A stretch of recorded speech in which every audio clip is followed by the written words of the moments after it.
কক্সবাজারে ভারী বর্ষণে পৃথক পাহাড় ধসের ঘটনায় ৬ জনের মৃত্যু হয়েছে। এদের মধ্যে সদর উপজেলার ঝিলংজা ইউনিয়নে একই পরিবারের ৩ জন ও উখিয়া উপজেলার ১৪ নম্বর হাকিমপাড়া রোহিঙ্গা ক্যাম্পে একই পরিবারের ৩ জন রয়েছেন। বৃহস্পতিবার মধ্যরাতে পাহাড় ধসের এই ঘটনা ঘটে।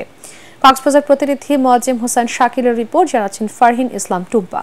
এলো ভিশন মুশকিল আসান অফার। যে কোনো ব্র্যান্ডের পুরনো ফ্রিজ নিয়ে চলে আসুন ভিশন শোরুমে আর নিয়ে যান নতুন ভিশন ফ্রিজ 20% পর্যন্ত ছাড়। দুদিন ধরে চলা ভারী বৃষ্টিতে কক্সবাজারে 2 জায়গায় পাহাড় ধসে হতাহতের ঘটনা ঘটেছে। বৃহস্পতিবার মধ্যরাতে পাহাড় ধসের ঘটনায় প্রাণ হারান সদর উপজেলার ঝিলংজা ইউনিয়নের দক্ষিণ ডিককুলের একই পরিবারের 3 জন। তারা হলেন মিজানুর রহমানের স্ত্রী আখিমণি এবং তার 2 শিশুকন্যা মিহা জান্নাত নাইমা ও লতিফা ইসলাম। নিহতের স্বজনরা জানান, রাত 2টার দিকে মিজানকে জীবিত উদ্ধার করেন তারা। পরে ফায়ার সার্ভিস এসে তার স্ত্রী ও মেয়ের মরদেহ উদ্ধার করে। লাইটার একটা বাজে ফার মাই ফুরজি ফরানোর পরে 2 মহিলা আছিল, মহিলা দুনো আর গল দিয়ে দরজা বাড়ি আর বাইরে হয়ে মানুষ 3 জন, 2 মাইয়ে আর মায়ের মা। এ বিষয়ে আর্থিক ক্ষতিপূরণ দেওয়ার আশ্বাস দিয়েছে উপজেলা প্রশাসন।